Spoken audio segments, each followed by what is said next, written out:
എനിക്ക് നേരിട്ടറിയാവുന്നതാണ് ലോഹിതദാസിൻ്റെ അദ്ദേഹത്തിൻ്റെ ഭരതം എന്ന സിനിമ. അതായത് ഞാൻ ആ സമയത്ത് നിന്ന് കോഴിക്കോടുണ്ട് ഷൂട്ടിംഗ് തുടങ്ങുമ്പം. ആ സിനിമ ഷൂട്ടിംഗ് തുടങ്ങുന്നതിൻ്റെ തലേദിവസമാണ് അതിന് എഴുതി വെച്ച സ്ക്രിപ്റ്റ് വേണ്ടെന്ന് വയ്ക്കുന്നത്.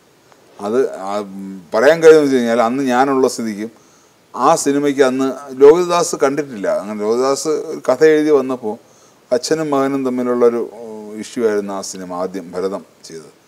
അപ്പോൾ അത് നമ്മൾ ജോസ് തോമസ് ആയിരുന്നു അതിൻ്റെ അസോസിയേറ്റ് ഡയറക്ടർ.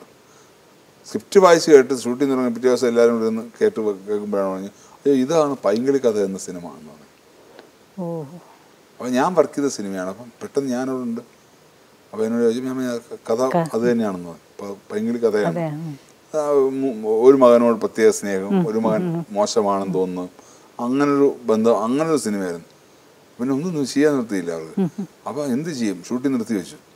2 ദിവസത്തിനുള്ളിൽ ലോഹിതദാസും സിബിയും കൂടെ ഉണ്ടാക്കിയെടുത്ത സിനിമയാണ്, പുതിയൊരു കഥയുണ്ടാക്കിയതാണ് ഭരതം. ആ സിനിമ അത് 2 ദിവസം കൊണ്ടാണ് ആ സിനിമയുടെ കഥ ഉണ്ടാകുന്നത്, സ്ക്രിപ്റ്റ് തുടങ്ങുന്നത്, ഓരോ ദിവസം എഴുതുന്ന ഷൂട്ട് ചെയ്ത് അതിന് നാഷണൽ അവാർഡ് എത്രത്തോളം ഇത് കിട്ടി. അപ്പം നമുക്ക് സിനിമ സൃഷ്ടിക്കപ്പെടുകയാണ്, അല്ലെങ്കിൽ സിനിമ ജനിക്കുകയാണ്.